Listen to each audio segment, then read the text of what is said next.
يعني حاولت اصور لكم حاجات من مقتطفات اليوم بتاعي.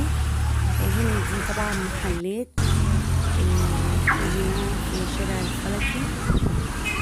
بالنسبة لي أنا وحشاني أوي اسكندرية وشوارعها، وإني أمشي كده أتفرج على المحلات وأروح هنا وأروح هنا.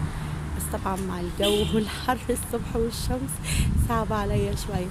المهم يعني حاولت برضو أخد لكم جولة كده سريعة ما بين محلات الأطفال، محلات الملابس، وشفنا بعض الخصومات. في بعض المحلات طبعا عاملين خصومات، وفي بعض طبعا مش عاملين خصومات لان دلوقتي دي مش فترة تسجيلات ولا حاجة. في بقى فيكم كده زيي بيحب قوي يتمشى وبيحب يمشي في الشوارع ويحب يمشي على البحر ويشوف كده ويتمتع بشوارع اسكندرية الجميلة. وهي اي نعم في دوشة العربيات والزحمة وكده، بس كل الحاجات دي والله وحشاني قوي ان انا انزل كده واتمشى في وسط الناس. وطبعا يعني مع مراعاة برضو يعني الحاجات الاحترازية علشان كورونا وكده. يعني برضو الموضوع دوت عامل قلق خالص ما بيني وما بين الناس. ملاحظة ان في ناس مخلي بالها وفي ناس كتير قوي الموضوع مش فارق معاهم او بيتعاملوا معاه باستهتار. بصراحة مش عارفة يعني. هنا طبعا هم كاتبين ان المحلات لازم تدخلي بالكمامة، لكن طبعا ولا في حد بيقيس درجة حرارة ولا في جل اللي هو المعقم ولا كحول ولا اي حاجة. هو المحل الوحيد اللي لقيت فيه حاجة زي كده اهو كان مكان بس بتاع يعني بتاع حلويات وكافيه، يعني مش ابدا محلات العاديه خالص، عادي الناس بتدخل عادي من غير الكمامه تحت، حتى اللي واقف برضو يعني. طبعا هو انا بالنسبه لي انا يعني حاسه ان هو موضوع مقلق طبعا. وحتى الناس يعني المفروض يكون عندها وعي اكتر. طبعا لما بتتكلم من حد او كده بيحس يعني ان انت جايه من كوكب تاني او بيتقفل. طبعا هنا بقى اتفرجت على حبة موديلات بتاعت أحذية. هنا ده محل بتاع أطفال، لقيت إن هما بيدوا يعني بتشتري قطعتين تاخدي التالتة عليهم هدية. برضو قعدت بصيت كده على الحاجات واتفرجت. يعني هي جولة بصي ممكن تستفادي منها، وممكن تاخديها ان هي فسحة كده وانت قاعدة في البيت، او لفلفة كده هوت من اللي احنا بنحب نلفلفها. طبعا ما فيش واحدة ما بتحبش تلفلف يعني ولا. المحل ده طبعا برضو عجبني كتير لانه ضامن حاجات الاطفال من بعد الولادة بالمتطلبات بتاعتهم لغاية سن 11 مثلا سنة او كده. طبعا حاجات لذيذة قوي، وده كله برضو في محطة الرمل. ودي جولة مع بعض كده يعني. حبيت اتمشى، كنت بعمل اوراق وكده، وبعد ما خرجت فحبيت اني اخد تمشية كده هوت على السريع. فحبيت اشارككم بيها وتبقوا معايا في اول تمشية ليا في اسكندرية.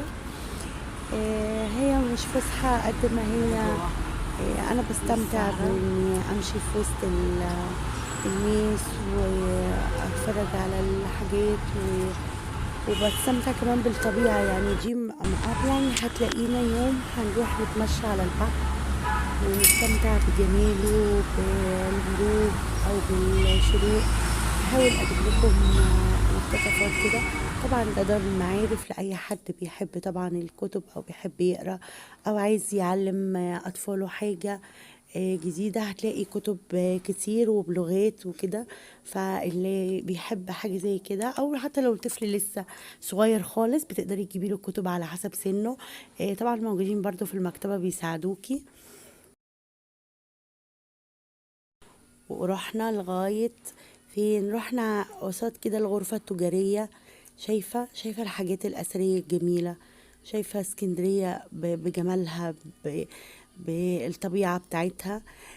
حبيت أفطر فقلت أفضل مكان ممكن أدخل فيه مكان زي دليس. مكان حلو على فكرة، هو أسعاره معتدلة جدا زيه زي أي كافيه انت بتقعدي عليه. بس هو يعني كلاسيك شوية او مش ناس كتير بتدخل فيه.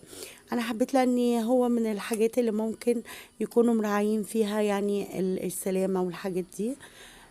فدخلت، طبعا كان ده اول مكان اشوفه في حد بيقيسلك درجة الحرارة وبيديكي كحول في ايدك، وعلى الترابيزة محطوط برضو كحول.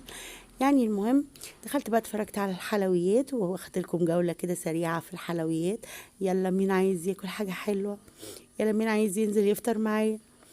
بس انا بقى طبعا بموت في حاجة اسمها منفيلة. طبعا ديت يعني من الحاجات المفضلة عندي من وانا صغيرة.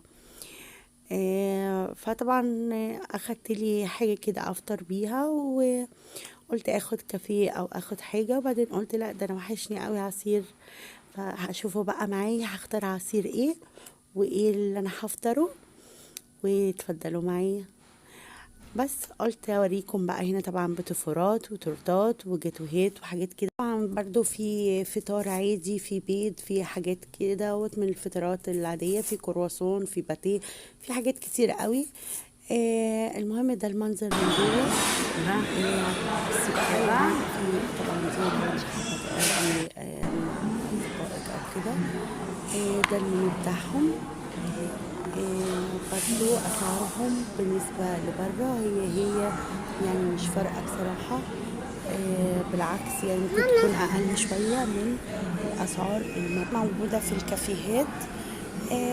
بس انت بقى طبعا بتختاري، ممكن تاخدي تشربي حاجة، بس ممكن يعني المنيو طبعا زي ما انت بتحبي وزي ما تختاري. آه، انا حبيت اني افطر لان كنت خرجت من بدري وما فطرتش.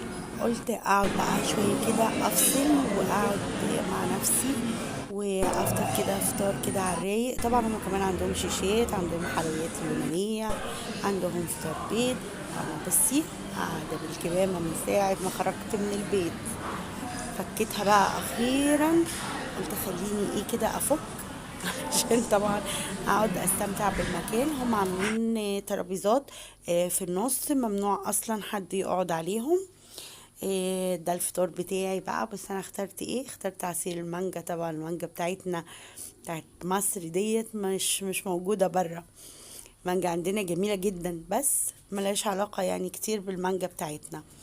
وطبعا اخترت الملفيلة، واكيد انتم يعني قلت لكم من الاول انا بحبها، فانتم طبعا فهمتم ان انا هاخدها. بس قعدت طبعا كده قلت افصل خالص عن الدنيا كلها بقى، واستمتع كده واقعد مع نفسي حبة في هدوء، وفي انفصال عن اي حاجة ممكن تشغلي دماغي. قعدت بقى طبعا استمتع بعصير المانجا كده.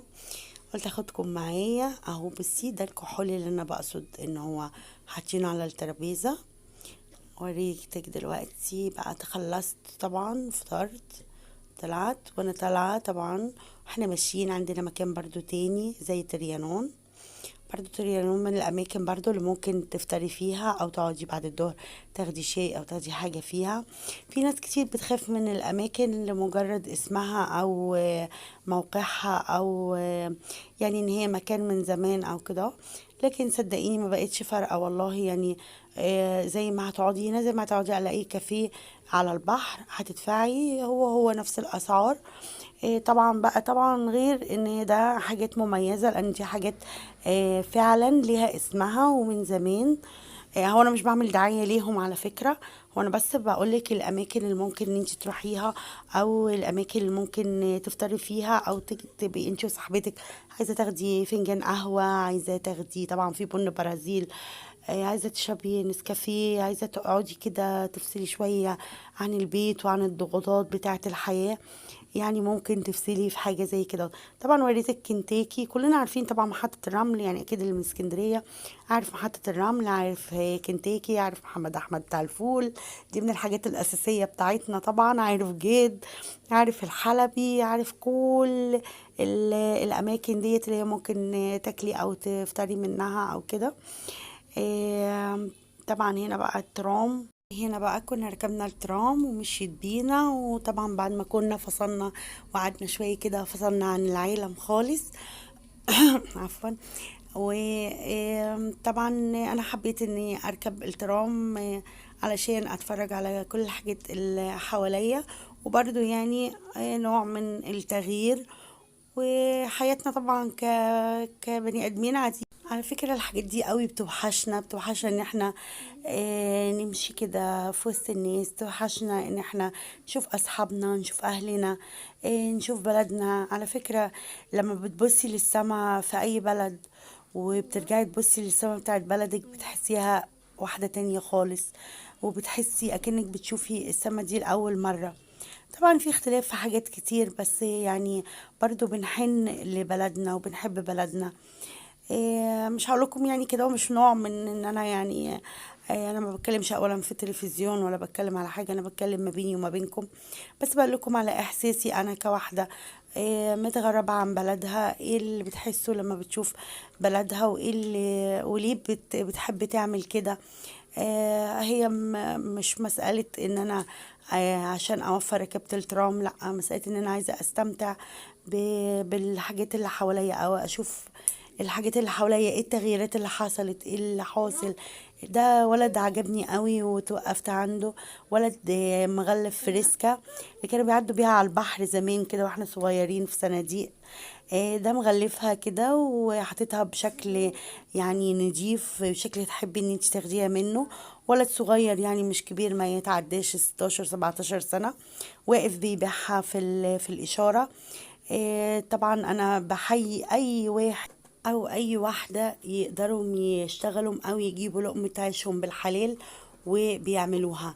لو عجبك الفيديو ما تنسينيش بلايك شير وسبسكرايب لفوفينا من اسكندرية، ولسه هنعمل جولات اكتر مع بعض.